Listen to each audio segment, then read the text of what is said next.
Bonjour, bienvenue dans votre émission AfroTime.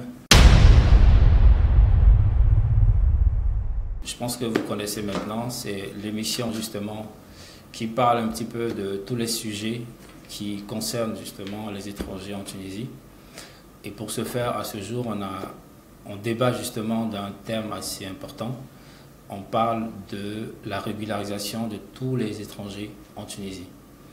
C'est un terme qui nous touche tous en tant qu'étudiants, travailleurs ou même des familles, même des enfants. Et c'est un terme assez important. Pour ce faire, on a des invités, justement. On a l'honneur de recevoir plusieurs personnes sur le plateau. Et comme d'habitude, je ne suis pas seul. Je suis toujours avec Angela. Angela, bonjour. Bonjour, Chris. Tu vas bien? Oui, ça va, merci. Super. Comme je le disais, justement, nous ne sommes pas seuls. On a, monsieur, excusez-moi, mais honneur aux femmes. On a madame Dienaba Goudiali, si je prononce bien.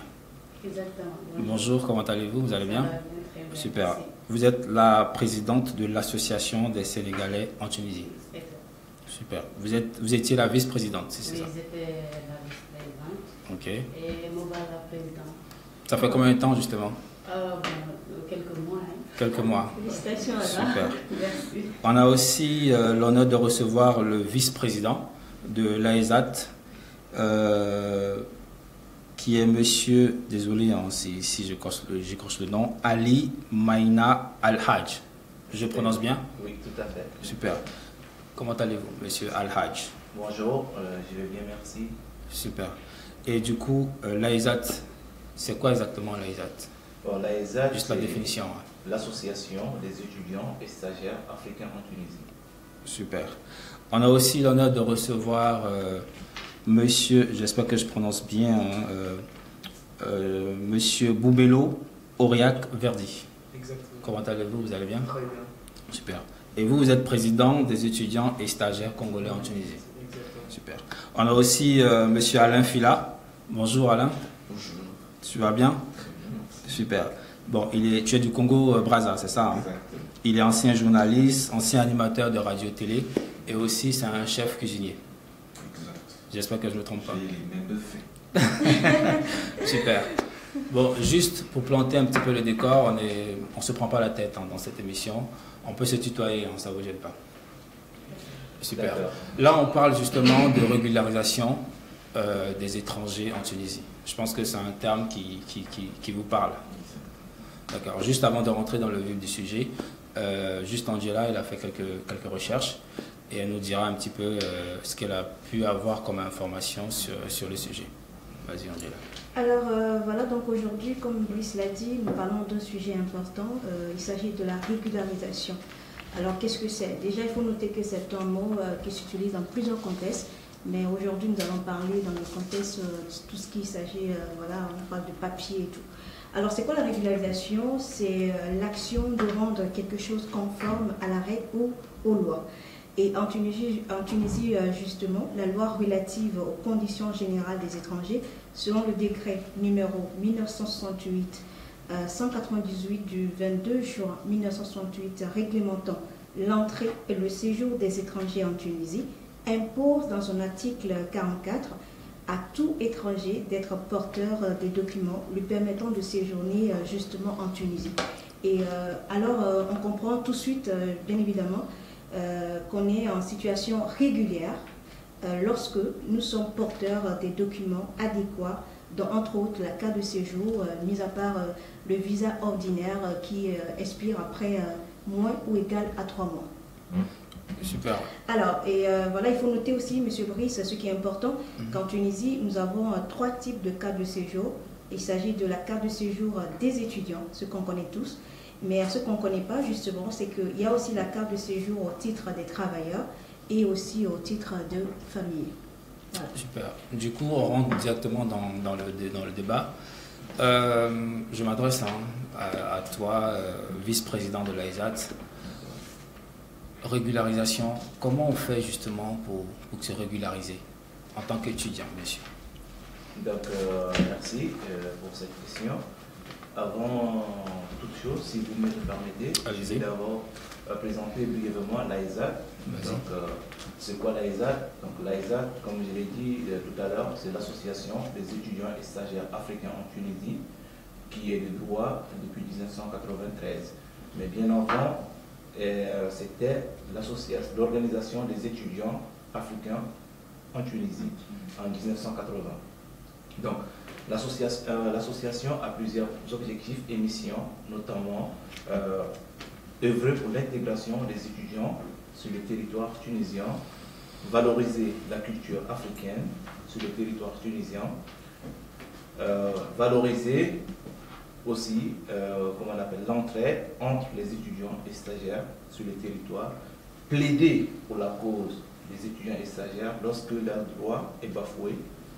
Nous avons également, nous œuvrons pour l'amélioration de leurs conditions à travers l'organisation de certaines activités, notamment des activités à caractère scientifique, culturel et sportif, dont bientôt nous allons organiser la CANEST, qui est la Coupe d'Afrique des Nations des étudiants et stagiaires africains en Tunisie, qui va débuter bientôt. Donc, et qui regroupe tous les pays africains subsahariens en Tunisie. Tous les pays africains, il n'y a pas de distinction. Ok. Donc, et aussi, pour continuer à votre question, à savoir par rapport... Comment on fait justement pour se régulariser? Pour avoir accès à la carte de séjour, il y a quelques documents qui sont exigés auprès des polices. Donc nous avons premièrement les 3 attestations d'inscription. Alors juste, parce que cette partie elle est super importante, parce que cette émission c'est aussi à caractère informatif. Oui. Juste tu regardes la caméra et tu nous dis justement, parce que tu as la caméra en face, comment on fait pour être régularisé. Pour avoir accès à la carte de séjour ici en Tunisie, en tant qu'étudiant et stagiaire, nous avons quelques documents à fournir auprès des postes de police. Premièrement, nous avons les 3 attestations d'inscription, des paiements et des présences. On fournit la copie conforme auprès des postes de police. Et ces trois documents sont fournis par qui justement? Par les écoles. Par les écoles, ok. Donc, deuxièmement, nous avons le contrat de location qu'il faudrait aussi faire la copie conforme. Ou le contrat de bail? Oui. Okay. Le contrat de bail. Donc, nous avons la quittance de 75 dinars qu'on achète auprès de la recette des finances. Nous avons également la copie du passeport, la page du passeport. Okay. Nous avons pour les nouveaux dossiers, le visa d'entrée, qu'il faut faire la photocopie. Mais pour les dossiers de renouvellement, on doit donner l'ancienne carte séjour et faire la photocopie du visa, du cachet, ou lorsqu'on avait récupéré la carte, la police nous donne un cachet. Nous prouvons que la carte va s'expirer le 30 septembre de chaque année, après obtention de la carte définitive. Nous avons, pour les nouveaux dossiers, il faut fournir 4 photos, 4 focales. Et pour les renouvellements, 2 photos. Nous avons également, il faudrait justifier, avoir des papiers justificatifs prouvant comment on appelle, les ressources financières sur le territoire, notamment nous avons les reçus western, MoneyGram, RIA, ou bien si on dispose d'une carte bancaire, il faudrait donner les reçus de retrait. Et justement, c'est à quel moment on débute tout ce processus-là? Donc, après expiration, nous avons 1 mois pour renouveler la carte de séjour. C'est-à-dire expiration de séjour ordinaire, de visa ordinaire, ou bien il faut attendre que le séjour... Pour le renouvellement de la carte de séjour, il faudrait attendre le 30 septembre. Mais pour, pour un nouveau dossier, nous avons quelques cas. Par exemple, il y a des pays qui obtiennent un visa de 3 mois.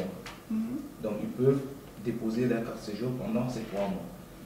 Par contre, il y a d'autres pays qui obtiennent un visa d'1 mois, d'1 mois aussi, mais il y a d'autres qui obtiennent un visa d'1 semaine. Par exemple, du Comore, du Tchad, de la Djibouti, pour ne citer que ces pays-là. Okay.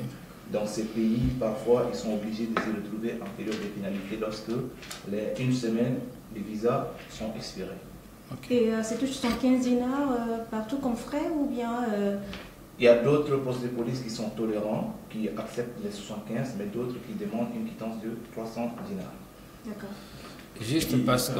Vas-y Alain, vas-y. Et pourquoi cette différence de prix? Pourquoi d'autres devait être tolérant, entre guillemets, sinon ce sont des... Parce qu'une loi, c'est une loi. Lorsqu'on leur explique la situation, il y a d'autres qui disent d'accord, allez chercher des documents d'exonération pour que vous puissiez exonérer vos pénalités. Parce qu'après expiration du visa, il faut payer 20 dinars par semaine. D'accord, l'exonération, je pense qu'on va en reparler après. Oui. Mais je voulais juste que tu définisses les documents, justement, comment faire pour la régularisation. Donc, pour récapituler, nous avons les 3 attestations d'inscription, des paiements et des présences en copie conforme. En copie conforme, le contrat des bails, une copie du passeport, 4 photos pour un nouveau dossier, 2 photos d'identité pour un renouvellement. Nous avons les papiers western. Il y a un montant qui est exigé, j'ai oublié de le préciser. Le montant, sur le papier western? Oui, sur le papier western, il faut avoir un montant qui excède les 1200. Ok.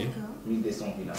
Nous avons la quittance de 115 dinars et comment on appelle le reçu de western, je l'ai déjà dit. Donc c'est tout ce qu'il faut comme document pour la carte séjour. Ok. Madame, désolé si j'écorche le nom, parce que Djainaba, voilà. Je vais dire, il a juste donné un petit peu comment faire en tant qu'étudiant justement pour avoir sa carte de séjour. Mais vous, je vais dire, vu que vous êtes présidente de l'association des Sénégalais, je suppose qu'il n'y a pas que des étudiants, il y a aussi des travailleurs, des diplomates et tout. Déjà, est-ce qu'un travailleur en Tunisie a le droit d'avoir une carte de séjour?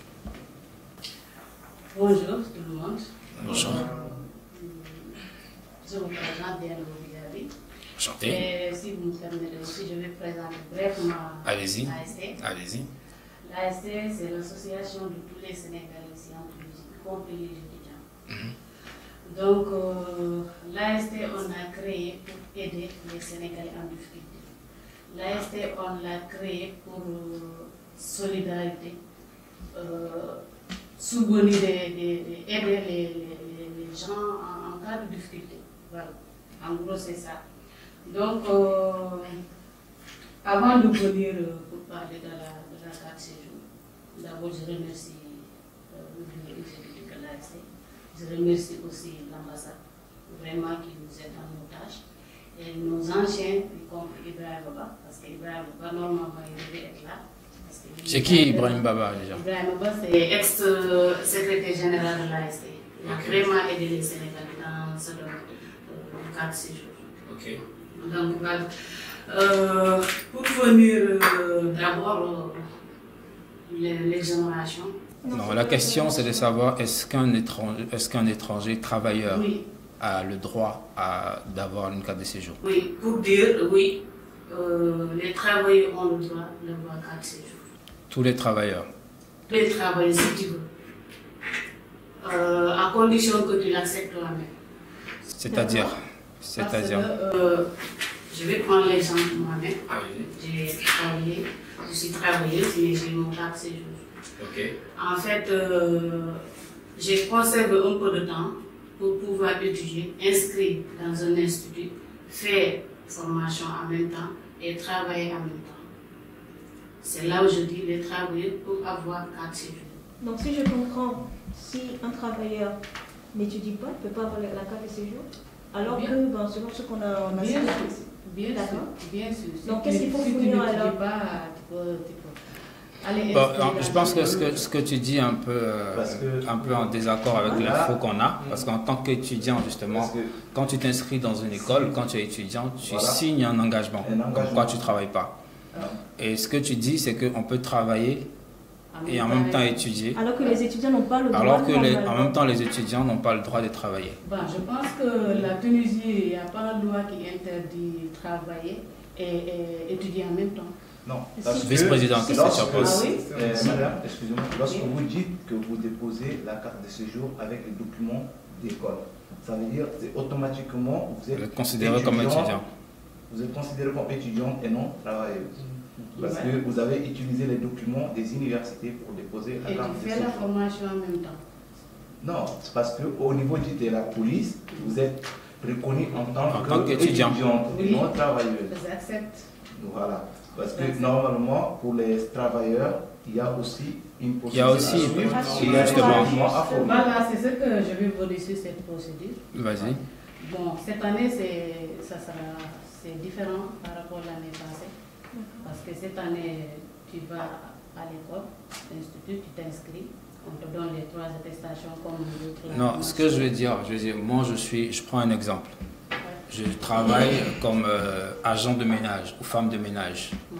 Ou je travaille dans un café, ou je suis maçon, ou peu importe. Oui. Je travaille. Ouais. Comment je peux faire pour avoir une carte de séjour? Donc je pense que il y a juste un document que tu as omis de ce n'est pas un document, mais c'est un point très important. Une précision très importante parce que il y a des universités, oui. Nous avons des centres de formation.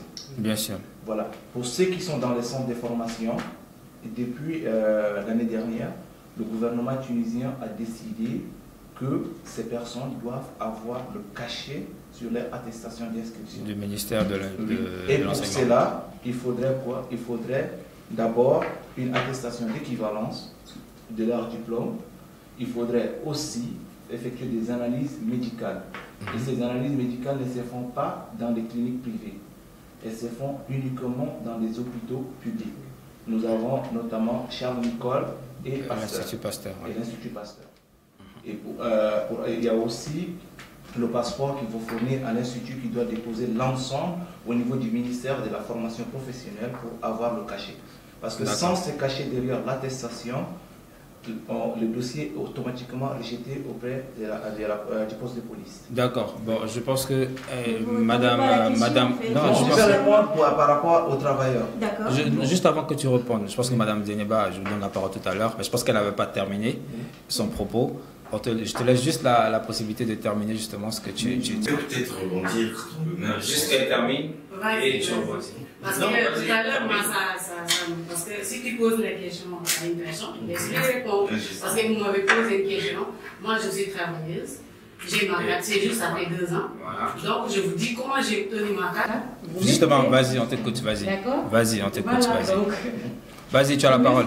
Non, vas-y, tu as la parole, vas-y. Voilà. Ce que je voulais expliquer, comme elle avait dit, cette année, c'est différent de l'année passée. Ok. L'année passée, les 3 attestations, on n'a pas besoin de l'amener ça au ministère. Tu restes sur place, on te donne les 3 attestations, tu as ton local, comment dirais-je, c'est... Inscription. Inscription, non, inscription c'est les 3 attestations, photocopie passeport, okay. Cachet d'entrée, oui. Dans le territoire tunisien. Et l'autre, comment dirais-je, extrait de virement de bancaire. Là, c'est obligatoire aussi, pour l'année passée. Parce que j'ai déposé l'année passée, malgré ce n'est pas sorti, mais c'est ce que j'ai fourni, c'est le papier que j'ai fourni.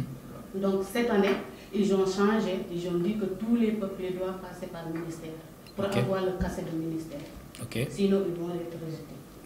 Donc, dans ce cas, c'est l'école même, là où tu t'inscris, ils vont te demander le diplôme. Par exemple, si tu as le bac, ou bien CFE, ou bien BFM, c'est ce diplôme-là que tu vas présenter à l'école. Tu vas faire les analyses aussi. Comme il a dit, ce n'est pas en privé, c'est public, c'est à l'école ou Institut Pasteur. Oui. Donc, en gros, c'est les papiers-là que tu dois fournir. D'accord. Donc justement, c'est le même document dont il a parlé. Exactement. C'est ce qui me dérange. Donc il y a juste une nuance. C'est ce qui me dérange. Vous me laissez parler. Vas-y, laissez qu'elle termine.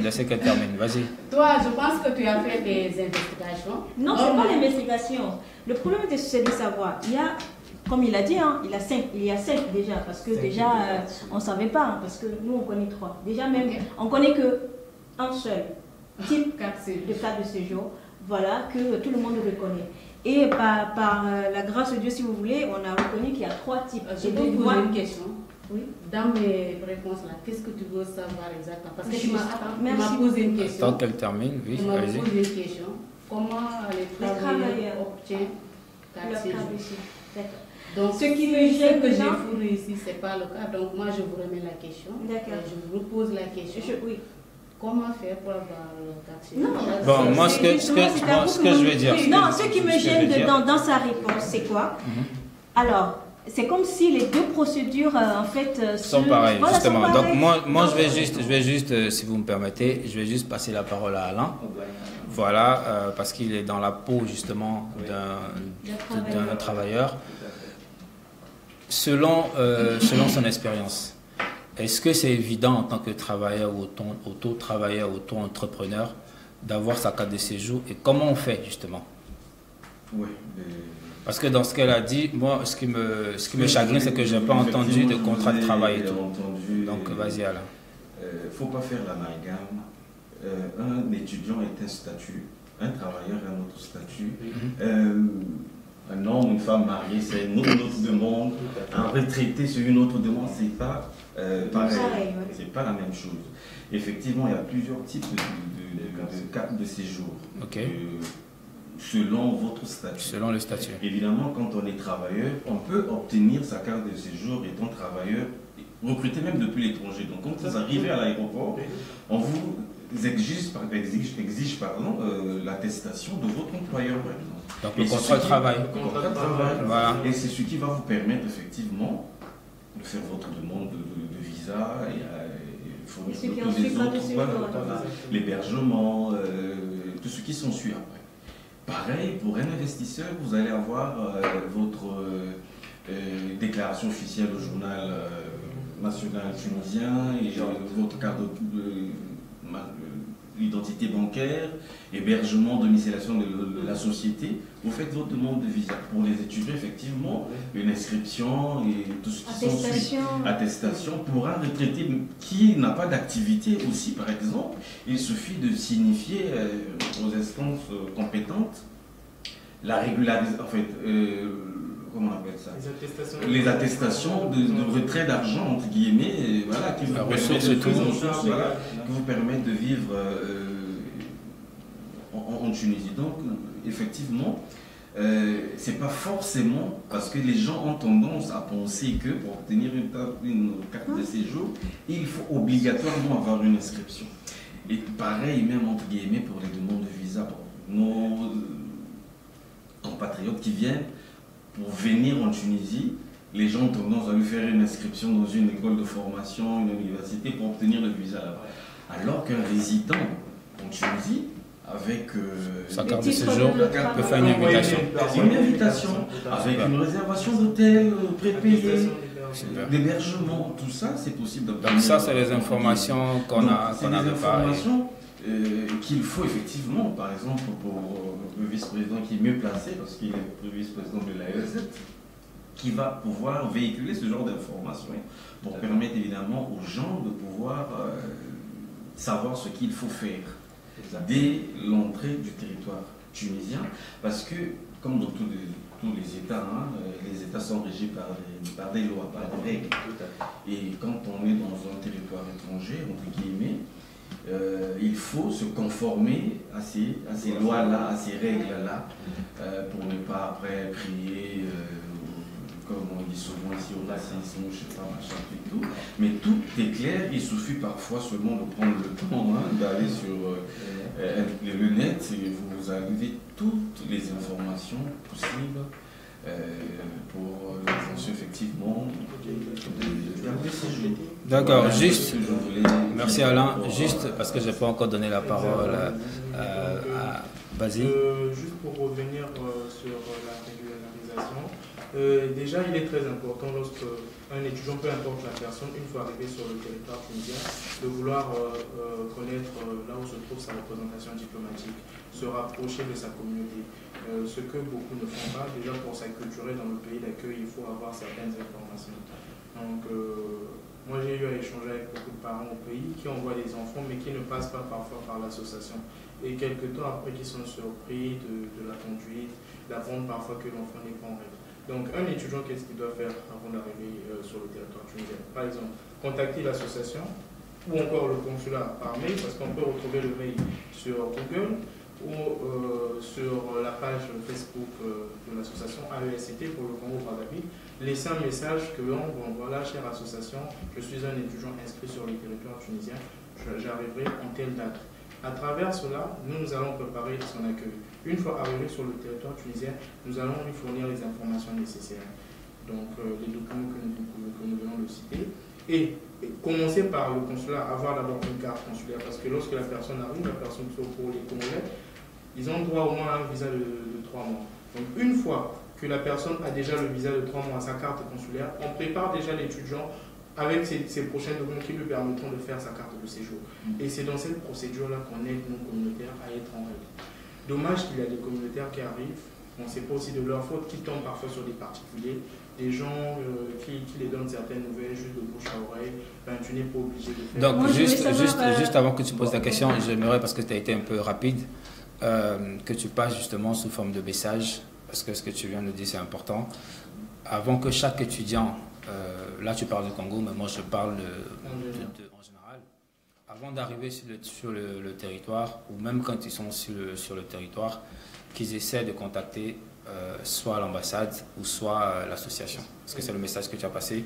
Juste, essaie de passer juste ce message-là. Ta caméra est juste en face. Comme je le disais, avant d'arriver sur le territoire tunisien, il est toujours important de contacter soit l'ambassade, le consulat ou encore l'association. Se limiter au dire d'une personne qui vous a inscrit ne suffit pas, parce qu'il y a eu beaucoup de personnes qui se sont fait arnaquer. Donc c'est toujours important, même si vous avez une personne ici, un frère, un cousin, peu importe, essayez aussi de rentrer en contact avec l'association et votre représentation diplomatique, ce qui vous permettra aussi de savoir si votre établissement est agréé. Parce que ça aussi, c'est un autre sujet. Merci. Je pense que tu avais une question, Angela. Si vous permettez, je vais revenir sur la question de la carte de séjour des travailleurs. Des travailleurs, on y revient justement. Parce que ce n'était pas encore trop clair. Parce que les documents à fournir pour la carte de séjour pour un étudiant et pour un travailleur sont différents. Parce que pour un travailleur, pour sa carte, pour les documents à fournir, nous avons le contrat de travail qui doit avoir déjà le cachet du ministère de l'Emploi. Est-ce que tous les employeurs ont la possibilité ou ont le droit de faire un contrat de travail? Je vais d'abord citer les documents à fournir et par la suite on va continuer. Donc nous avons l'attestation de travail qui doit avoir impérativement le cachet du ministère de l'Emploi. Nous avons le contrat de bail. Nous avons une quittance de 150 dinars. Pour les étudiants, c'est 75 dinars, mais pour les travailleurs, c'est 150 dinars. 150 dinars. Nous avons, comment on appelle, comment dirais-je, 4 photos, 4x4, la page du passeport, donc la photocopie du passeport, et enfin, nous avons le statut de l'employeur, de l'entreprise qui nous emploie. Nous avons le registre de commerce et la patente. Ce sont les documents à fournir pour un travailleur. Donc, pour récapituler, nous avons l'attestation de location. J'aimerais juste avant, parce que tu as regardé ta caméra, pour donner en détail. À chaque fois que tu donnes un document, que tu dises où est-ce qu'on peut s'en procurer justement. C'est-à-dire une quittance, où est-ce qu'on prend la quittance. D'accord. Donc c'est très important, vas-y. Donc pour les travailleurs, nous avons premièrement le contrat de bail qui doit être signé entre le locataire et son bailleur auprès de la municipalité. Et par la suite, on fait la copie conforme toujours auprès de la municipalité. Deuxièmement, nous avons le contrat de travail que l'employeur donne à son employé, mais qui doit contenir le cachet du ministère de l'Emploi. Sans cela, le dossier n'est pas accepté au poste de police. Nous avons la quittance de 150 dinars qui s'achète auprès des recettes des finances. Nous avons la photocopie du passeport. Nous avons les 4 photos qu'il faut fournir. Et enfin, nous avons le statut, le registre de commerce et la patente qui sont fournis, bien évidemment, par l'employeur. Merci. Alors, moi, juste parce que, voilà, qu'est-ce que vous en dites justement? Parce que les documents que vous avez fournis, est-ce qu'il a dit? C'est un peu différent. C'est différent, justement. Oui, qu'est-ce que tu penses, justement? Voilà, ce que je voulais ajouter, ce qu'il a dit exactement, c'est ça. Pour les travailleurs, à condition que tu travailles avec des étrangers ou bien des diplomates qui peuvent te fournir des papiers. C'est ces 4 séjours-là dont il parle. Donc, il faut forcément travailler avec un étranger. Pas forcément des étrangers. Par exemple, tu peux être une ménagère, ta patronne peut te déclarer. Il y a des ménagères ici qui sont déclarées, qui ont leur carte de séjour avec. Donc, ce que tu dis, c'est que... Je voulais nous confirmer, donc, parce que Vous voulez dire que les travailleurs ont le droit de déposer carte chez eux. Mais à condition, si ces travailleurs sont rentrés légalement sur le territoire tunisien. Ok. Voilà. Donc, vu qu'on est d'accord justement, attendez qu'elle termine, voilà. Voilà, ce que je voulais dire aussi, c'est pour les gens qui nous écoutent, parce qu'ils savent pas comment faire. Bien sûr, c'est pour ça, justement. Voilà. Moi, je me suis expliqué par rapport à moi, travailleuse, comment j'ai fait pour Comment tu as fait, voilà. Et je fais passer le message pour ceux qui ne savent pas, peut passer, peut faire comme moi j'ai fait. D'accord. Aller dans une école, inscrire. Parce que c'est notre devoir aujourd'hui, vous les médias, et nous, les présidents des associations, préciser, expliquer les gens. Parce que cette information-là, moi, je n'avais pas. Je viens de l'avoir. Est-ce que tu m'amènes à poser cette question? S'il te plaît, laisse-moi. Laissez-la terminer, laissez la dame terminer. J'ai l'impression que vous acharnez tous sur la dame. Laissez la dame terminer. Vas-y. Vas-y. Vous me laissez parler, quoi. Vas-y. Voilà, c'est important pour moi aussi. Oui, bien sûr, vas-y. vas-y. Je parle au nom aussi de tous les sous-sahariens, mais particulièrement ma communauté. Ta communauté, oui. Voilà, parce que j'ai vu comment on les a aidés à avoir 4 séjours par la voie où j'ai passé. Je ne savais pas qu'il y a une voie où tu peux aller déclarer pour avoir 4 séjours. Donc, un message que je veux passer. Il faut Juste ta caméra est en face de toi et passe ton message. Il faut que vous approchez des gens, par exemple, des associations, des étudiants, parce que les étudiants ont des informations des travailleurs que les travailleurs n'ont pas. Parce qu'un étudiant, c'est un futur travailleur. Voilà. Donc, notre devoir, c'est montrer les gens où passer pour avoir 4 séjours. Moi, je peux expliquer comment j'ai fait mon 4 séjours. Pourquoi pas? Les gens peuvent passer par là-bas. Moi, je travaille. J'ai même des sœurs qui travaillent et qui ont des 4 séjours par la voie où j'ai passé. D'accord. Il n'y a pas de souci. Le seul souci avec ce que vous avez dit, c'est quoi? Parce que quand vous prenez les attestations d'école, c'est là où vous êtes étudiant. Vous êtes considéré. Il est bien vrai, il y a des gens qui suivent cette voie, mais malheureusement, ils ne partent pas suivre les cours. Vous voyez? Voilà. Mais est-ce que vous... Je peux pas. Il y a des étudiants ici qui prennent un statut d'étudiant, mais qui n'étudient pas, qui travaillent en même temps. Et ça, c'est dans le cadre illégal. Vous n'avez pas compris où je vous parle.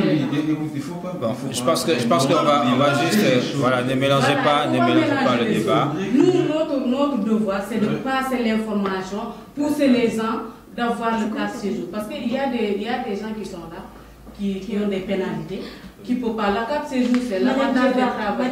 Madame Djenaba, excusez-moi. La manière...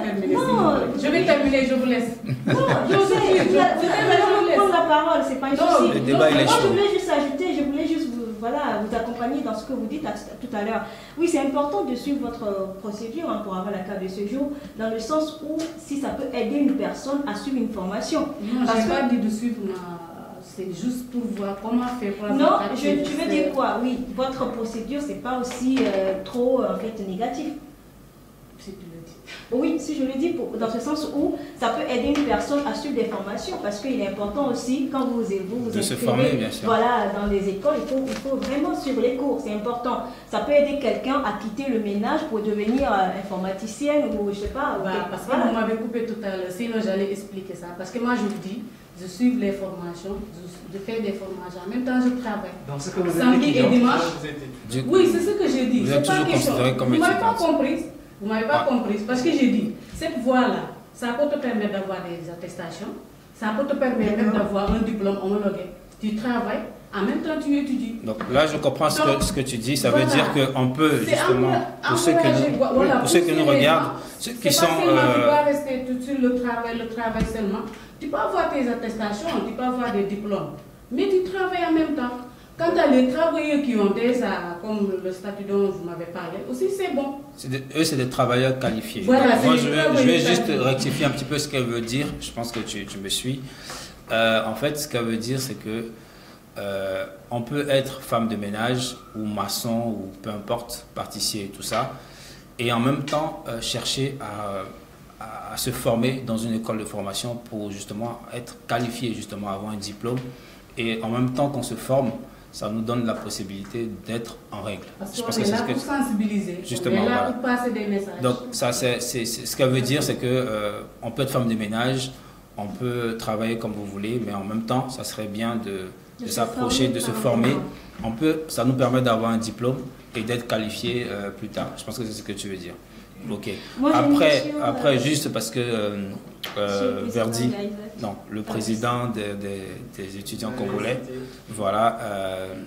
Est-ce que là, je ne te parle pas en tant que membre de l'AISAT, parce que je veux pas qu'on les caresse dans le sens du poil.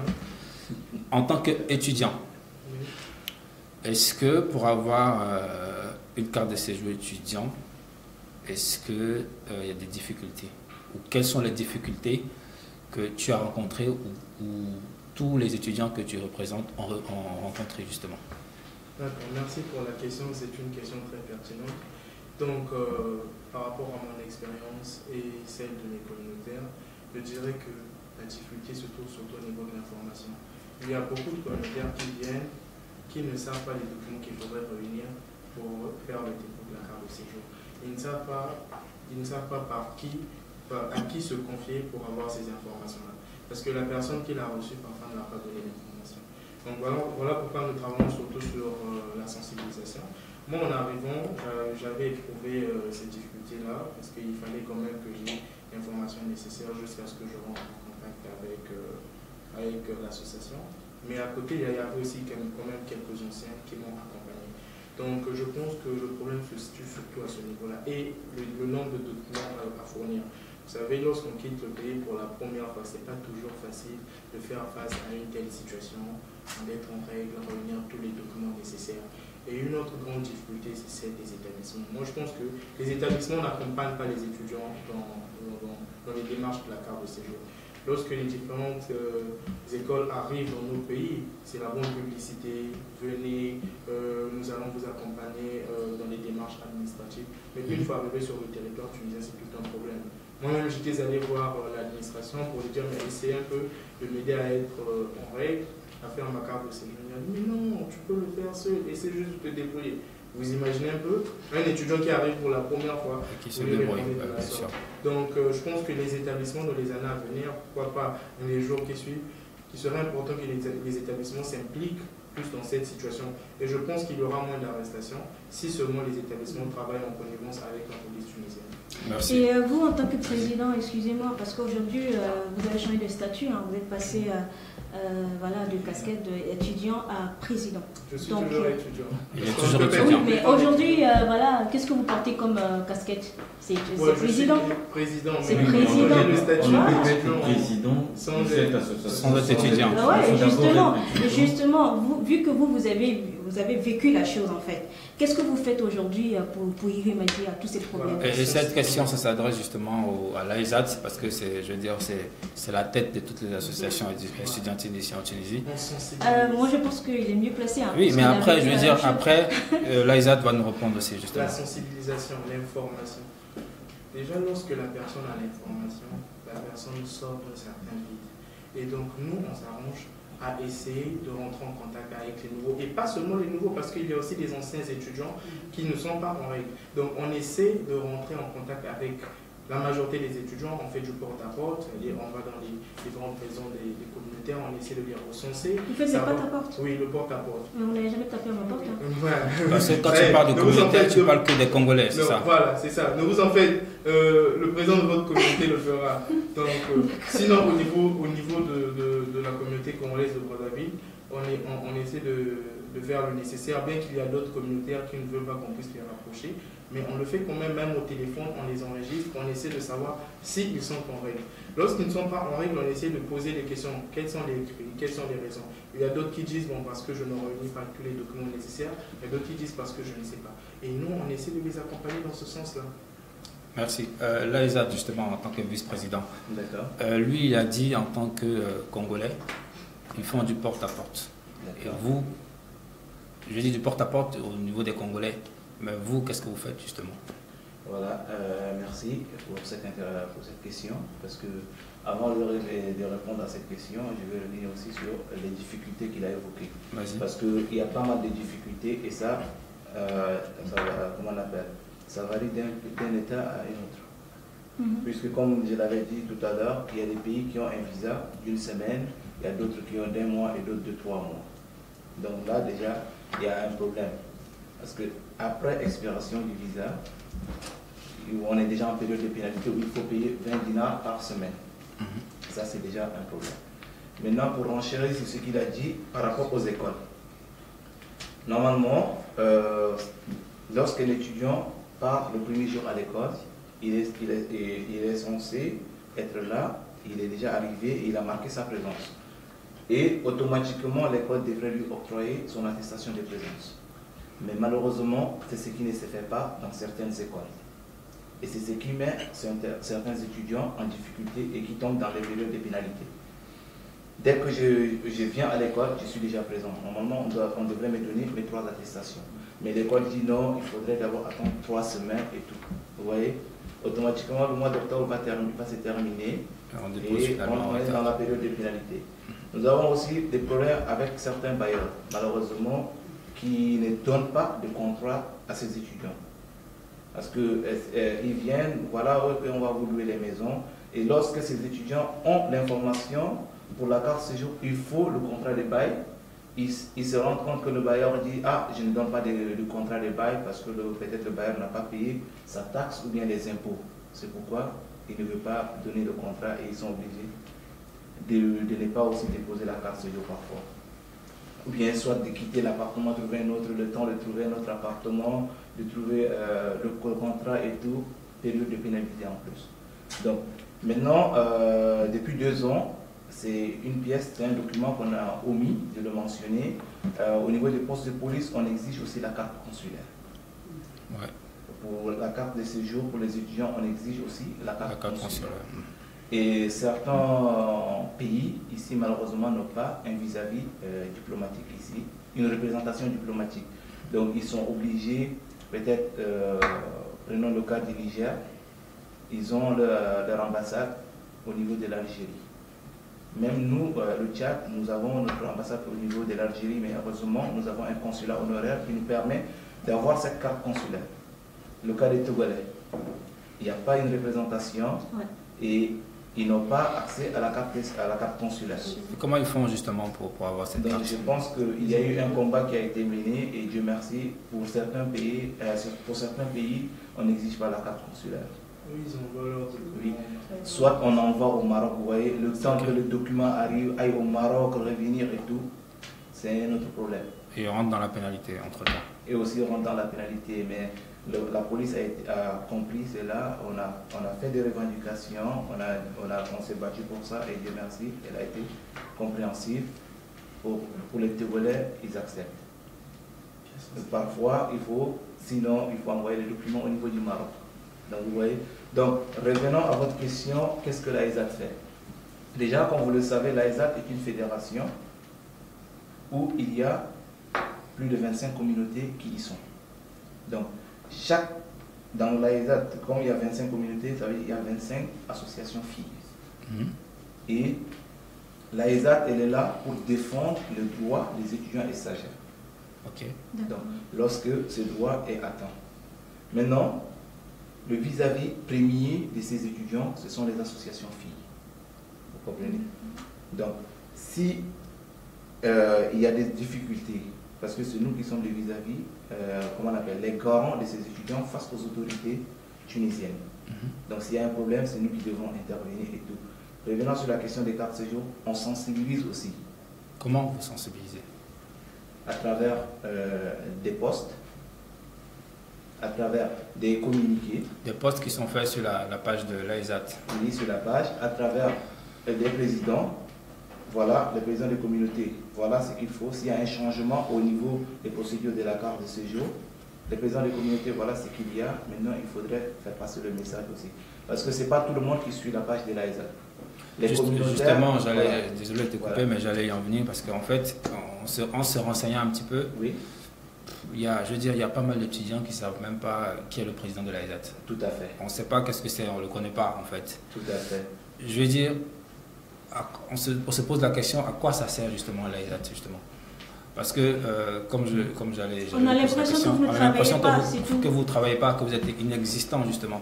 Donc, comme vous le savez, comme je l'ai dit, il y a des associations filles qui sont là. C'est pas vous qui ne faites pas le boulot, mais c'est vos associations filles qui font pas le boulot. Voilà, c'est on ce que les j'entends dire. lorsqu'elles font les actions. Et lorsqu'on ne font pas les actions, justement. Parce qu'il y a une chose qu'il faudrait savoir. J'ai été président de communauté. Ok. Bien avant. Du Tchad? Oui.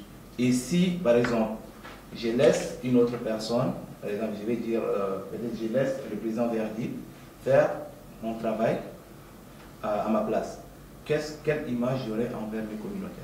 Vous voyez, là, je comprends. Voilà. Donc, c'est je dans prends cette le cas optique que où le président Verdi ne fait pas son travail. L'AESA permet de mettre en lumière d'abord les associations filles auprès de leur communauté. Voilà, vos présidents, vos associations œuvrent pour vous. Et par la suite, s'il y a un problème qui dépasse ces associations filles, on est obligé d'intervenir parce que nous sommes le garant des étudiants et stagiaires sur le territoire. Et il ne faudrait pas dire que l'AESA ne fait rien. Non, je n'ai pas dit que l'AESA ne fait rien. J'ai dit juste que, je prends juste un exemple. Oui. Tu rentres là, on sort là de nos locaux, on se retrouve devant l'université centrale. Oui. On pose la question à 10 étudiants. Oui. Qui est le président de l'AESA? Il ne sait pas. Donc, le problème se situe à quel niveau? C'est vos associations filles qui ne font pas leur boulot ou c'est l'AESA justement qui ne fait pas son boulot? Parce qu'un étudiant qui ne sait même pas, je veux dire, c'est quoi l'AESA, il ne saura même pas vers qui se tourner justement quand il a un souci. Voilà, déjà. Donc qu'est-ce que l'AESA fait quand vos associations filles ne font pas le boulot? Normalement, si un étudiant arrive dans un territoire, il devrait lui-même s'informer. Qu'est-ce qu'il y a? Déjà, il doit d'abord commencer par sa communauté. Est-ce qu'on a une organisation au sein de notre communauté? Là, je suis d'accord. Non, je suis allé d'en venir étape par étape. Vas-y. Voilà. Non, je ne suis pas d'accord dans le sens où tu dis que l'étudiant qui arrive, il doit lui-même... Non, parce qu'il y a une chose qu'il faudrait savoir. Nous, on n'est pas... comment on appelle? On n'a pas ce pouvoir de contrôler qui entre sur le territoire tunisien. Ok. Tant qu'on ne nous contacte pas, déjà. Parce que quand vous dites, vous avez posé des questions à ces étudiants, je suis d'accord qu'ils ne connaissent. Qu'est-ce qui veut dire que cet étudiant a été, comment on appelle, est entré sur le territoire via le canal d'une association FI ou bien via le canal de l'AESA?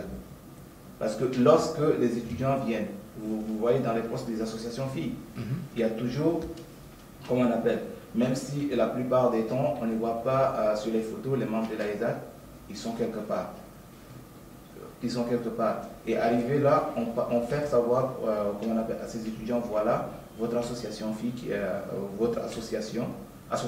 Ça, c'est dans le cas où l'étudiant cherche à savoir. Voilà. Moi, je parle justement d'une manière concrète. Qu'est-ce que vous faites pour aller, vous, vers les étudiants? C'est la question que je pose, en fait.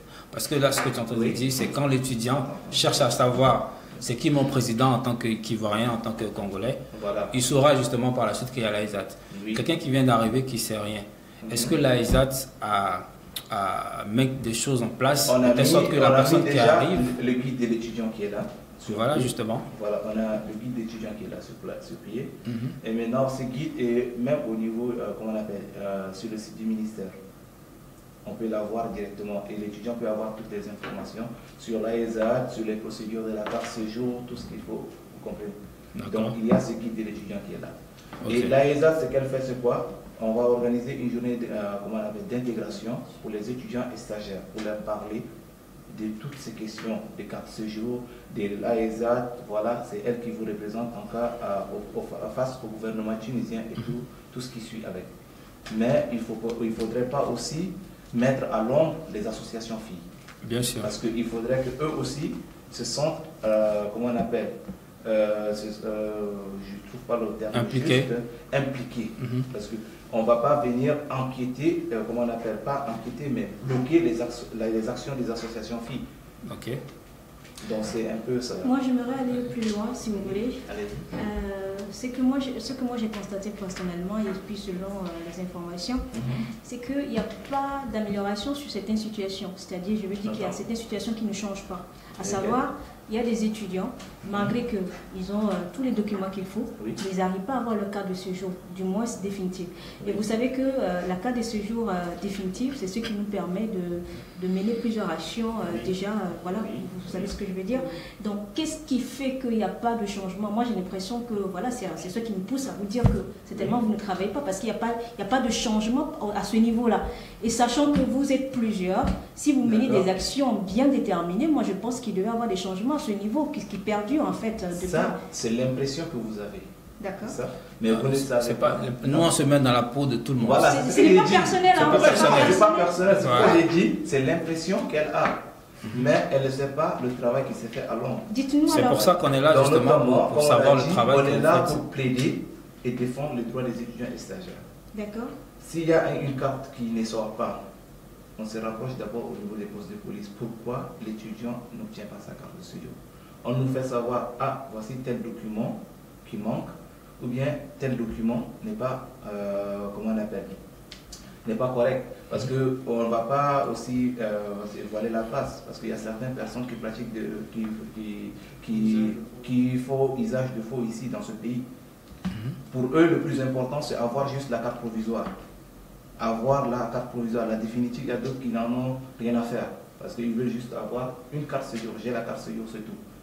Or, si la police détecte déjà qu'il y a un problème, qu'est-ce que nous on peut y faire? Il faudrait déjà que l'étudiant amène, comment on appelle, les papiers authentiques. Et je me rappelle en 2020, on a déjà lancé une campagne où il faudrait ramener toutes les cartes provisoires avec les documents. Parce qu'on a eu une rencontre avec le, comment on appelle, le directeur général de la police des frontières. Ok. On a eu une rencontre avec lui. On lui a fait part de cette situation. Il a dit, ok, il n'y a pas de problème, il faudrait, comment on appelle, rassembler toutes ces cartes provisoires et ramener les documents originaux. Et cela a été fait. Il y a d'autres qui ont eu leur carte de séjour. Mais d'autres, malheureusement, n'en ont pas eu parce qu'il y a toujours des problèmes. Pourquoi on a cette impression? Parce que ce Oui. dont tu parles, Oui. nous, par exemple, on n'a pas eu vent de cela, par exemple. Ça veut dire que si nous, on n'a pas vent de cela, il y a beaucoup d'étudiants qui n'ont pas vent de ce que vous faites. Donc, Oui. moi, le message, justement, que si j'ai un message personnel, c'est que l'AESAT se rapproche plus de la communauté. D'accord. Parce qu'on ne vous entend pas. C'est vrai que vous travaillez, Oui. mais on a l'impression que vous travaillez dans l'ombre. Soyez plus à la lumière, soyez plus proche des étudiants. Je ne sais pas si l'AESAT, par exemple, à la rentrée en septembre, Oui. il y a une délégation ou des membres du bureau qui passent, ça je donne juste exemple, qui passent Oui, dans voilà, chaque établissement. C'est déjà programmé pour les descentes parce que c'est en vue. Il faudrait organiser cela avec les responsables d'établissement. Ok, parce que d'accord. ils préfèrent qu'on vienne à la journée d'intégration que l'école organise. D'accord. Comme ça, tous les étudiants sont Là, on est réunis. d'accord là-dessus. On est d'accord. On va juste revenir à Madame Dieneba, justement. Ça va, hein, j'espère. Oui, très bien. Justement. Donc, Alain, moi, j'ai juste envie de te poser la question. Parce que là, Verdi, il a parlé justement des difficultés que les étudiants rencontrent. Est-ce que, en tant que travailleur, justement, quelles sont les difficultés qu'on pourrait rencontrer ou qu'on rencontre justement pour avoir sa carte de séjour? Est-ce que, au niveau des contrats de travail et tout, quelles sont les difficultés justement? Mais au niveau des travailleurs, la question elle est pertinente. Au niveau des travailleurs, la difficulté provient plutôt très souvent du côté de l'employeur. D'abord, parce que, comme vous le savez, dans nos pays africains, très difficilement on déclare les travailleurs, surtout les ouvriers. Parce que généralement, les étrangers ici, surtout les subsahariens, voilà, ils sont souvent employés comme ouvriers. Et octroyer un contrat de travail à un employé, ça veut dire, c'est un processus, hein. Il s'engage et l'employé et surtout l'employeur. Ok. Donc, en ce moment-là, il y a des charges, où il y a des devoirs que l'employeur devrait S'acquitter. pour pouvoir évidemment Embaucher son ses employés. Et donc, du coup, c'est un peu compliqué à leur niveau. Donc, du coup, évidemment, ils préfèrent employer l'individu au noir pour ne pas évidemment se conformer à toutes ces règles-là, la sécurité de l'employé, la CNSS, tous ces droits qu'il faut pour un employé. Et du côté de l'employeur, généralement aussi après on se retrouve dans une situation d'abord irrégulière, le passeport est expiré, et donc à partir de là, c'est un peu difficile pour l'employeur étant même qualifié, l'employé pardon, étant qualifié de commencer une démarche parce que l'octroi d'une carte de séjour, peu importe votre statut, il faudrait que vous soyez rentré légalement sur le territoire. Ce n'est qu'en ce moment-là vous pouvez faire, je pense, une demande de carte de séjour. Donc du coup, c'est un peu compliqué, que ce soit au niveau des employeurs et au niveau des employés. Mais il y en a qui, évidemment, étant dans des conditions légales de la loi tunisienne, arrivent effectivement à moi personnellement, j'aide aussi pas mal de gens à pouvoir travailler, mais légalement. Même pour, comme l'a dit le président, le vice-président, les femmes de ménage, que vous pouvez placer dans une famille, et que cette famille-là déclare l'employé, c'est juste aller à la poste de police avec le passeport, avec la déclaration de l'employeur, entre guillemets, la personne obtient sa carte de séjour. Mais les difficultés, donc, évidemment... ça, c'est très important ce que tu dis. Ça veut dire qu'en tant qu'une femme de ménage, par exemple, la famille qui la reçoit peut aussi lui faire un contrat de travail. Exactement. Et lui permettre d'avoir une carte de séjour en tant que travailleur. Vivre légalement en territoire tunisien, peu importe, ouvrier, aide-maçon, femme de ménage, serveur dans un café, tout ça. À condition qu'elle soit entrée. Et à condition, évidemment, que son cachet d'entrée soit vraiment enregistré au point d'entrée, que ce soit terrestre ou aérien, ou je ne sais pas, par d'autres voies. Il suffit que ça soit vraiment, et après, évidemment, vous avez votre carte de séjour. Super. Avant de vous poser la question, Vas-y. Voilà, tout à l'heure, vous avez dit que pour la carte de séjour, on s'inscrit. Donc, moi, j'aimerais bien avoir cette information, parce que je ne l'avais pas, franchement. Mais la démarche à suivre. Et l'autre question, dans les familles, tout à l'heure, tu as dit que juste avoir un contrat de travail dans une famille. Dans les familles tunisiennes, on fait bien famille étrangère. Tunisie compris étranger. Évidemment, les étrangers. Si vous êtes par exemple employé dans une famille étrangère, on va dire les diplomates. Oui. Déjà, eux, ils ne sont pas soumis à nos règles. Ils sont exempts de tout ça. Et à partir de leur statut, ils vont t'octroyer un contrat de travail. Moi, j'ai eu une amie à l'époque de la banque qui travaillait pour effectivement le directeur de la BAD, c'est une Congolaise de Kinshasa, femme de ménage. Et quand je l'ai emmené là-bas, le monsieur étant diplomate évidemment, donc il lui a fait une attestation de travail. Oui, signé, acheté, et la fille ramène la copie du passeport, l'hébergement, voilà, le cachet d'entrée et tous les temps. L'acquittance, voilà, tout ça. En tout cas, tous les papiers. Après, il suffit d'avoir juste le contrat de travail. Que tu travailles. Le reste, c'est les mêmes papiers. En fait, ce que je voulais savoir, ce côté-là, j'ai compris. Mais d'après mes informations, ils ont dit que les Tunisiens n'ont pas le droit de faire des cartes de séjour aux étrangers. Donc, puisque d'ailleurs, même les travailleurs travaillent ici, ce n'est pas légal. C'est pour cela que je pose cette question. Est-ce que les Tunisiens peuvent faire des cartes de séjour? Et vous savez, comme je l'ai dit tantôt, tous les pays sont régis par des lois. Les lois existent. Ouais.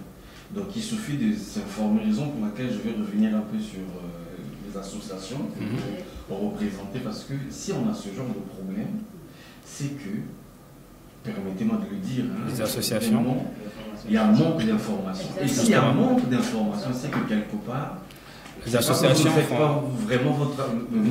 Non, il ne faut pas les ignorer sur le mot. Les associations ne font pas le travail. Je suis à la maison, il suffit de me connecter, j'ai l'information. Alors, parfois, il y en a qui n'ont pas le temps, qui ont la flemme, mais avec vos comment on appelle ça, tout le réseau qu'ils ont. Voilà, les réseaux que vous avez, voilà. Vous avez des groupes WhatsApp, vous avez des des associations filles, comme tout ça. Voilà, vous avez des moyens. Il suffit parfois quand vous... Moi je vois, je fais partie de l'AESAD, l'association de la communauté congolaise, les étudiants les stagiaires congolais. Mais la même question revient. Écoutez, les frères, comment je vais faire pour... quels sont les documents qu'il faut pour faire la demande de la carte de séjour? Mais pourquoi vous ne prenez pas, par exemple, dans vos différents modes de communication, là, des liens? Il faut prendre le lien juste et que la personne peut cliquer là-dessus et voir toute l'information. Parce que les gens sont perdus. Raison pour laquelle les réseaux de mafieux, entre guillemets, qui sont là, moyennant quelques billets d'argent, je vais vous aider à faire une carte de séjour. Alors, aucun individu n'est compétent de pouvoir faire ce genre de démarche, c'est évidemment les instances compétentes comme la police, il y a les administrations appropriées pour ce genre de démarche. Donc vous, en tant que représentant des associations, vous avez un problème. Enfin, vous devez travailler parce que vous n'êtes pas là pour, comme on vous appelle, président. Non.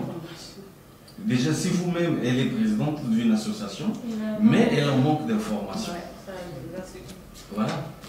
C'est un peu dommage qu'une présidente d'association n'ait pas l'information, justement. En profitant de ce genre de médias pour pouvoir évidemment passer l'information, travailler en donnant l'information à vous. Et ce que je voulais savoir aussi, en tant que président de l'association, est-ce qu'un étudiant, vous êtes le président, le vice-président de l'association, enfin vous chapeautez toutes les associations filles sur le territoire tunisien.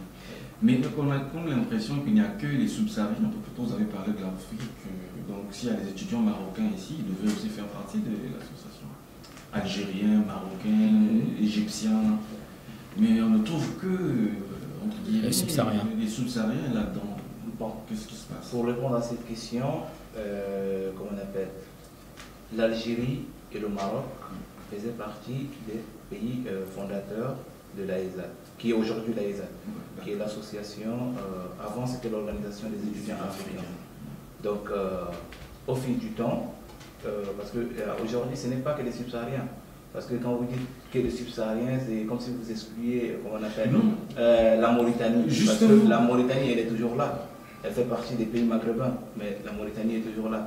Vous voyez? Donc avec l'Algérie et le Maroc, donc moi personnellement, je ne sais pas ce qui s'est passé exactement pour que ces associations se retirent, mais on est en train d'œuvrer pour qu'elles reviennent encore. Parce qu'on a dit association des étudiants et stagiaires africains. Donc aucune nation qui est représentée par des étudiants ne doit être exclue. Donc on est en train d'œuvrer pour cela, pour que ces associations puissent réintégrer l'AESAD et pour qu'on puisse faire une bonne marche ensemble. Et quand on est étudiant, on est office membre de l'AESAD, oui, puisque il y a une démarche à faire pour faire appartenir à une association. Oui, il faut atterrir sur le territoire. Il y a une démarche parce que auprès des associations filles, on est membre parce qu'il faut faire la différence entre membre et adhérent. Parce qu'on est automatiquement membre. Parce qu'on appartient à ces pays et tout. On est automatiquement membre. Mais pour être adhérent, au niveau des associations filles, il y a des cotisations à payer. Il y a des conditions. Donc, quand on s'acquitte de ces frais, comment on appelle, statutaires, on devient adhérent. Maintenant, auprès des associations filles, il y a des frais d'affiliation à payer auprès de l'AESAD. Donc, c'est ça. Et qu'est-ce que vous faites de cette manne d'argent? Parce que je pense que parce que s'il y a des cotisations, ça rentre dans les caisses de l'AESAD, justement. Est-ce que cet argent est reversé ou revient justement aux droits des étudiants? On organise des activités dans l'intérêt des étudiants. Comme quoi, par exemple? On a eu des journées qui ont été faites déjà. Et maintenant, l'une des plus grandes activités qui est en cours, qui est la CANEST. Comme je vous l'ai dit, ça va démarrer la semaine prochaine. La semaine prochaine. Donc, c'est quoi la CANEST? La Coupe d'Afrique des nations, des étudiants et stagiaires en Tunisie. Donc chaque nation, chaque association affiliée doit être représentée par son équipe. Par son équipe. Ouais. Alors, moi je voulais poser une question Monsieur Verdi. Monsieur Verdi. Verdi, ouais. Merci. Alors, on sait tous que voilà, le non-respect d'une loi ou d'un droit, c'est-à-dire engendre des sanctions. Selon vous, justement par rapport à la carte de séjour, pour tous ceux qui n'ont pas, quelles sont les sanctions ou bien pour la carte de séjour, pour ceux qui n'ont pas la carte de séjour, puisqu'il y a une loi qui dit que quand tu es en Tunisie, sur le territoire, il faut être muni d'une carte de séjour. Maintenant, pour ceux qui n'ont pas, quelles sont les sanctions? Effectivement, en fait, comme on peut toujours le constater, dans chaque communauté, il y a les impavides, les incrédules, ceux qui ne veulent rien savoir. Et c'est l'occasion aussi de dire à ces communautaires qui ne sont pas dans règle que lorsqu'on n'a pas de carte de séjour, on est exposé à beaucoup de choses. Pas seulement, c'est vrai qu'on a des droits, parce qu'on ne va pas se mentir. Beaucoup se disent que lorsqu'on n'a pas de carte de séjour, on ne peut pas, par exemple, porter plainte, on ne peut pas se rendre dans un poste de police. Non. Lorsqu'on n'a pas de carte de séjour, nombreux se disent qu'on ne peut pas se rendre dans un poste de police lorsqu'on n'a pas de carte de séjour.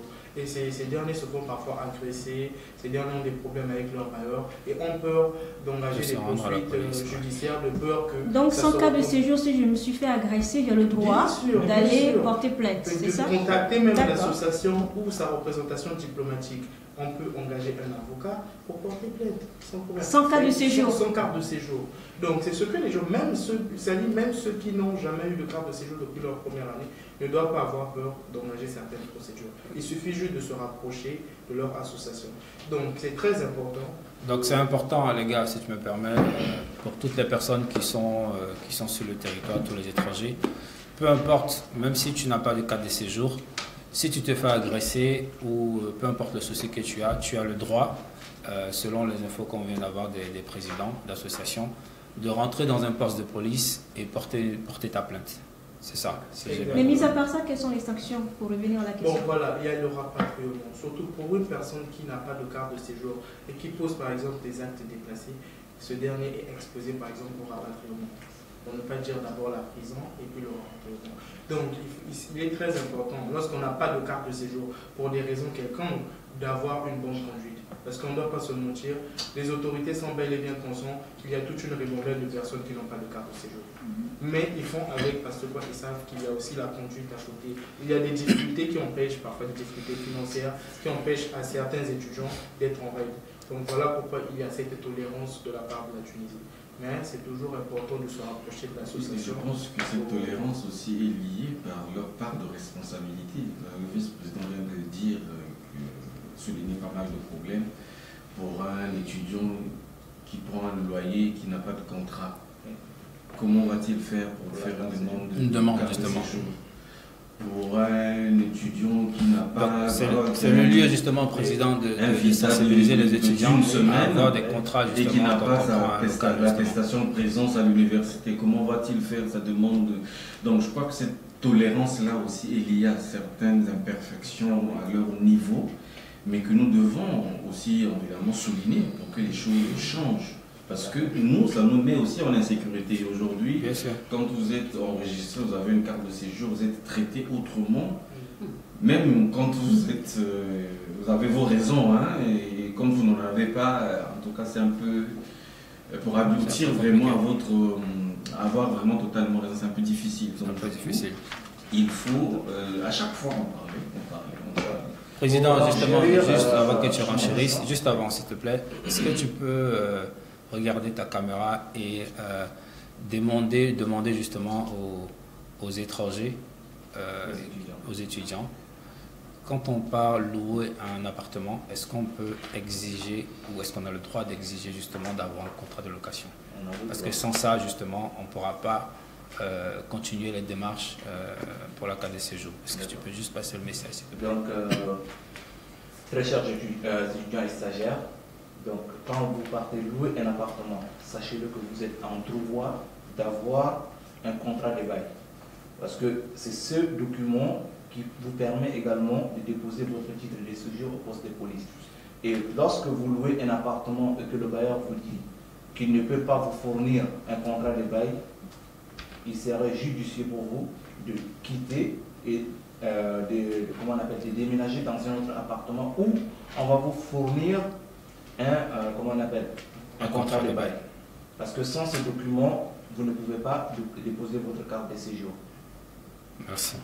Et pour enchérir par rapport à ce que le président Verdier a dit comme sanction, nous avons des sanctions de pénalité qu'il faudrait payer par semaine qui s'élèvent à 20 dinars aussi. Okay, donc, lorsqu'on ne dépose pas la carte de séjour, on risque aussi de pénalité. On va en revenir. Juste, Madame Dienieba, justement, je pense que tu es encore dans le débat, justement.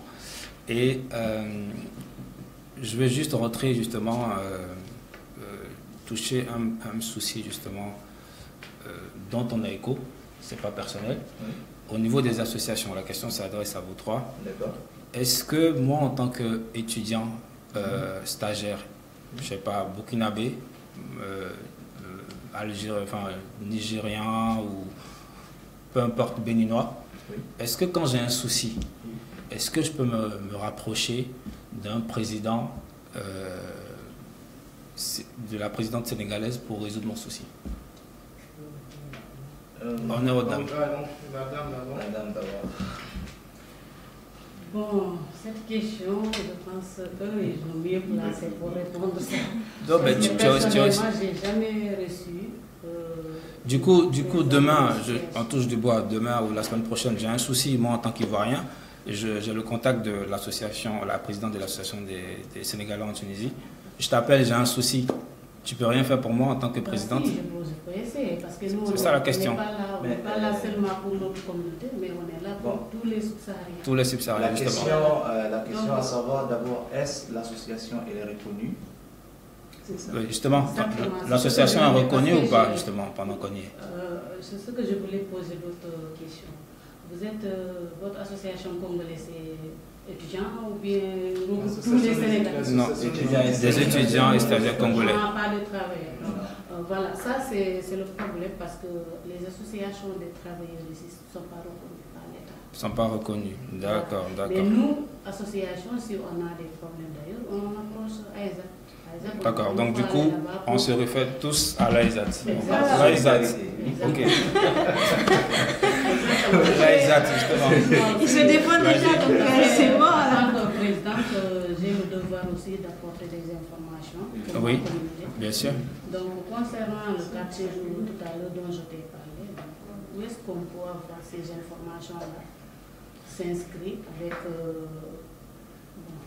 avec la famille tunisienne, comment avoir la carte de séjour, où est-ce qu'on va avoir des informations? Mais l'employé, la personne qui vous emploie, mais de toute façon, quand vous allez sur le site, sur Internet, il y a beaucoup de sites. Voilà, c'est là où je veux. Il y a beaucoup de sites. Je pense que ça, c'est le rôle de l'AESAT, justement. Ça, c'est le rôle de l'AESAT. Il est bien placé pour nous répondre. Vas-y. Bon, pour les informations concernant, comment on appelle, les cartes de séjour, il faut aller Travailleurs, on parle de travailleurs. Non, Ou en général. Ok, vas-y. Vas-y. Il faut aller sur le site du ministère de l'Intérieur. Ministère de Ou tout Bon, souvent sur le site du ministère, même certains documents qu'on nous demande au niveau des postes de police ne sont pas mentionnés. Mais on doit les fournir parce que c'est la police qui demande aussi. Okay. Et il y a, au niveau des postes de police, ils donnent juste 2 documents pour, comment on appelle, les 2 types de cartes de séjour, les documents des 2 types de cartes de séjour à fournir, travailleurs et étudiants. Okay. Et au niveau de chaque poste de police, ils l'ont affiché. Avant, c'était en arabe, mais maintenant, ils l'ont traduit également en français. Donc, dès que vous entrez dans le bureau, c'est déjà affiché pour carte de séjour travailleurs. Documents à fournir pour carte de séjour travailleur, documents à fournir pour carte de séjour étudiant. C'est bien différencié.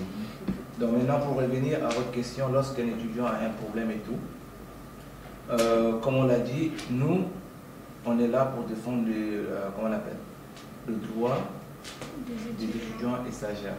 Mais il ne faut pas aussi oublier que ces étudiants ont aussi des devoirs.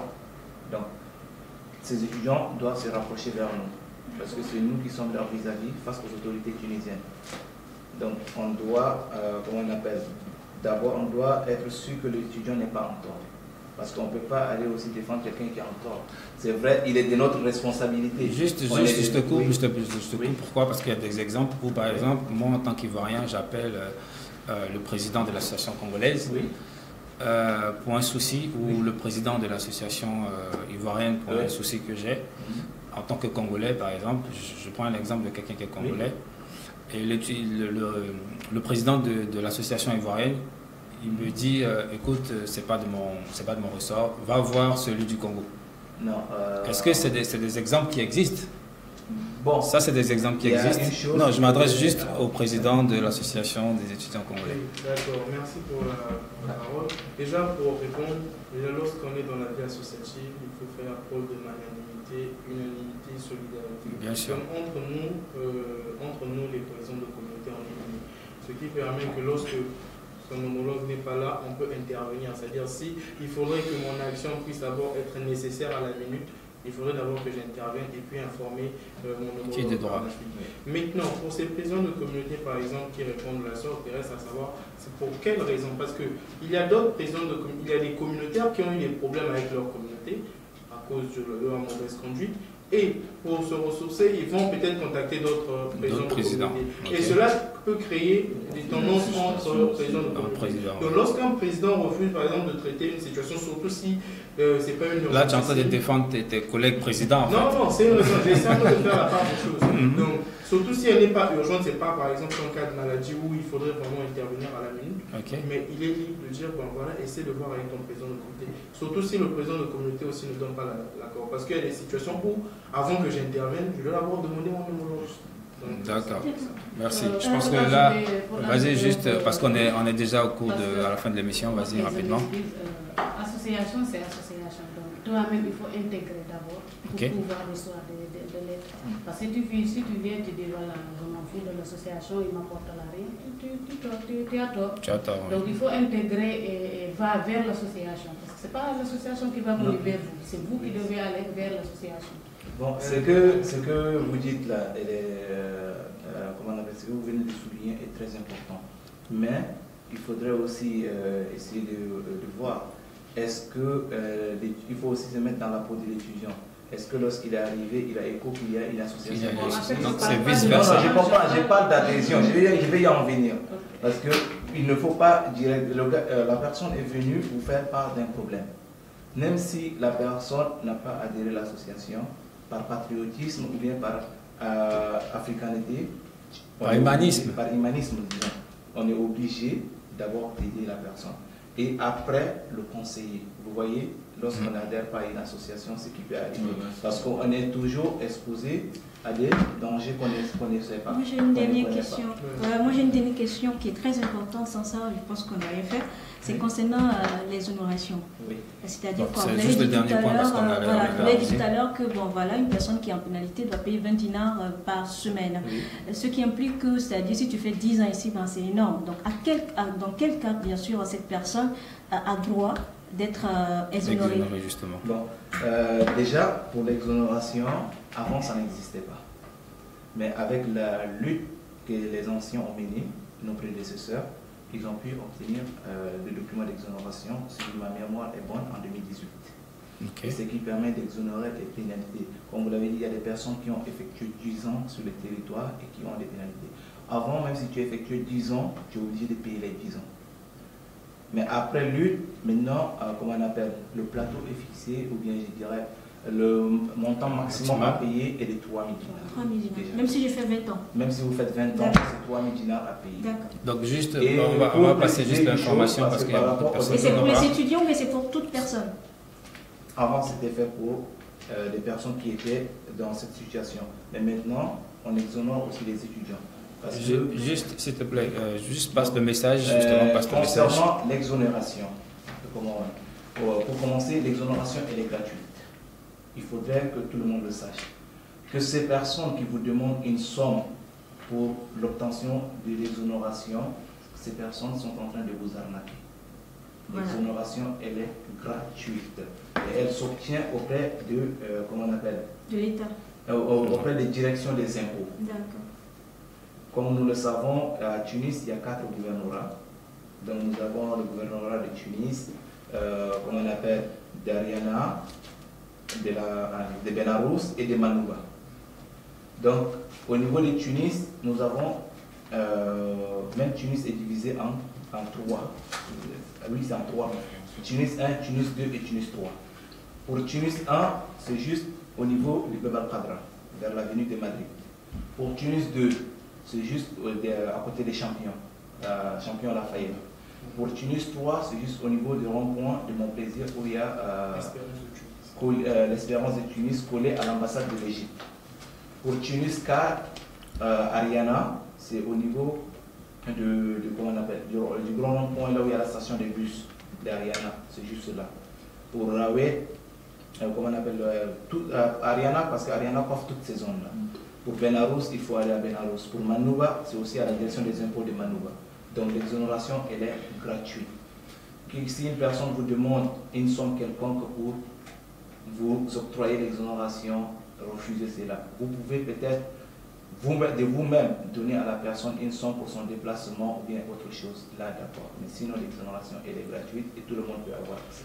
Et quels documents on fournit rapidement pour avoir l'exonération? Pour l'exonération, par exemple, pour le centre, comment on appelle, pour Tunis 1, il demande les 3 attestations d'inscription, de paiement et de présence. De l'année en cours ou l'année précédente? De l'année où vous voulez être exonéré. Ok. Et il y a d'autres qui ils partent aussi souvent plus loin, ils demandent des relevés des notes et tout. Parce qu'il y a d'autres personnes, il y a des pratiques qui se font pour être sûr, ils évitent cela, ils demandent aussi des relevés des notes et tout ce qui va avec. Pour Tunis 2, sinon, normalement, on demande juste l'attestation d'inscription, la page du passeport. Si on veut voyager, on demande le billet d'avion. Et nous avons aussi, comment on appelle, si on veut renouveler la carte de séjour, peut-être une année on n'a pas déposé, on donne aussi la photocopie de la carte de séjour et le visa d'entrée. Dans le cas où on l'a déposé dans l'année en cours et la carte n'est pas sortie, on doit déposer l'année suivante, comment ça se fait justement l'exonération? L'année suivante? C'est-à-dire que l'année dernière j'ai déposé à la police, oui. J'ai eu la provisoire, la définitive n'est pas sortie. L'année qui suit, je suis encore en cours. Non, je ne suis pas en pénalité parce que la carte n'est pas sortie. Je ne vais pas au niveau de la poste de police. On n'a pas besoin d'exonération pour ça? Non, je dois faire une réclamation de pourquoi la carte n'est pas sortie. On va nous donner les raisons pourquoi les cartes ne sont pas sorties. Si on ne nous donne pas les raisons, on va nous demander de redéposer la carte, on va nous donner une nouvelle carte provisoire. D'accord, ok. Et cela doit se faire dans le moindre délai parce qu'il y a d'autres qui accumulent. Déjà que le mois de septembre, c'est le mois de la carte. Après, les pénalités s'augmentent. Pourtant, c'est pour le renouvellement. Oui. Pour le renouvellement et en septembre, c'est la période d'expiration des cartes. Ok. Merci en tout cas. Juste avant qu'elle termine, vas-y. Je remercie ma communauté. Je suis fière de vous. La communauté sénégalaise solidaire. Vraiment, ils sont là à aider, à s'entraider. Et je vous remercie. Je vous aime très, très, très fort. Bon, je pense que j'allais juste te donner la parole pour ton mot de fin, mais tu t'es déjà lancé, tant mieux. Juste, nous on vous remercie justement, merci d'être passé sur AfroTime. Merci pour toutes les informations. On espère que ces informations vont aider plus d'une personne. Et juste avant de terminer, mot de fin, un message justement à l'endroit de toutes les personnes qui vont regarder le écoute, moi je remercie tout le monde d'être venu, évidemment partager, échanger pour ces différents problèmes qui minent tout le monde. Et ça a été vraiment enrichissant. On a appris pas mal de choses. Et ce genre d'émission, je pense que devrait se répéter au moins une fois par mois ou toutes les 2 semaines. Avec plaisir, on va vous recevoir. Et à vous, merci encore pour votre professionnalisme. Merci à toi. L'équipe technique. Je me retrouve, en tout cas, ça fait longtemps que je ne fais pas ce travail, mais bon, j'espère qu'on va se voir souvent. Il n'y a pas de souci. Et à tous les présidents, à tous vos présidents, effectivement, merci à vous et on vous soutient dans ce que vous faites. C'est vrai que ce n'est pas facile, c'est d'abord du bénévolat que vous faites, donc autant que vous investissez là-dedans, c'est quand même important, mais on vous demande de doubler encore d'efforts pour évidemment aider les vôtres. Merci. Madame Dinaba, je pense que tu as un mot juste, vu que tu t'es déjà lancé. Vas-y, ton mot de fin. C'est un honneur d'être là, je vous remercie. Merci à toi. Merci. Voilà, je vous remercie tous. Ça a été chaud, mais c'est normal, c'est comme ça. Et j'aimerais bien qu'on remette ça, parce que c'est très, très, très important. Ouais. C'est très important de passer les informations. Les communautés sont là, il y a d'autres qui sont là dans la peur, il y a d'autres qui sont là, ils ne sortent même pas. Donc, ces genres d'informations pour les motiver et les pousser à ne pas prendre certaines voies et rester saisis. En tout cas, merci beaucoup. Merci. Président, vas-y, Verdi. Je tiens à remercier AfroPlanète pour l'invitation. C'est une très bonne initiative, elle est louable et on espère bien que ça restera longtemps. Voilà, je tiens à remercier également les autres qui nous ont accompagnés dans la discussion. Je remercie mes communautaires. Vraiment, vous êtes les meilleurs. C'est grâce à vous que nous sommes là et on va continuer à œuvrer pour votre bien-être. Merci à tous ceux qui étaient derrière les caméras. En tout cas, j'apprécie le travail. Je vous remercie. Merci. Président, on termine par toi, ton mot de fin. Bon, je tiens d'abord à remercier Afro-Planet d'avoir convié l'AESA sur ce plateau et aussi remercier ces personnes qui nous ont accompagnés en tant qu'invités. Également, remercier l'équipe technique d'Afro-Planet. Maintenant, je vais juste rappeler quelque chose aux étudiants et stagiaires. Donc, sachez que l'association, l'AESA, ainsi que les associations filles sont là pour vous. Donc, essayez de vous rapprocher vers ces associations. Parce que c'est elles qui sont là, qui œuvrent pour vous, qui se donnent corps et âme pour votre droit sur le territoire. Et si vous êtes dans le besoin, n'hésitez pas. Et je vous invite à aller suivre les pages de ces associations, associations pour autant pour moi.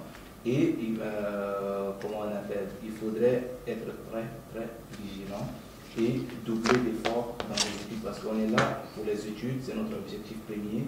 Et je vous encourage, je vous souhaite beaucoup de courage, ça ne sera pas facile avec le mois d'hiver la période d'hiver qui va bientôt commencer. Donc soyez forts, ce n'est pas du tout facile, mais sachez que pour sourire, il faut souffrir. On est des avec juste les contacts, justement, comment faire contacter l'AESA, justement. Pour la page de l'AESA, sur Facebook, il faut aller sur la page AESA officielle. Et notre adresse mail, c'est AESA 2011-2012 @gmail.com. Merci à vous d'être venus dans nos locaux. Nous, on a pris plaisir justement à débattre sur ce thème-là au niveau de la régularisation des étrangers en Tunisie. On espère que les informations sur lesquelles on a débattu ici vont aider plus d'une personne. Et puis, vous savez, c'est Afrotime, c'est tous les week-ends. Je pense qu'on sera encore là la semaine prochaine pour un autre débat qui sera beaucoup plus enrichissant. Merci à vous. On est le week-end, on ne donne pas conseil. On se retrouve la semaine prochaine. On est ensemble. Merci.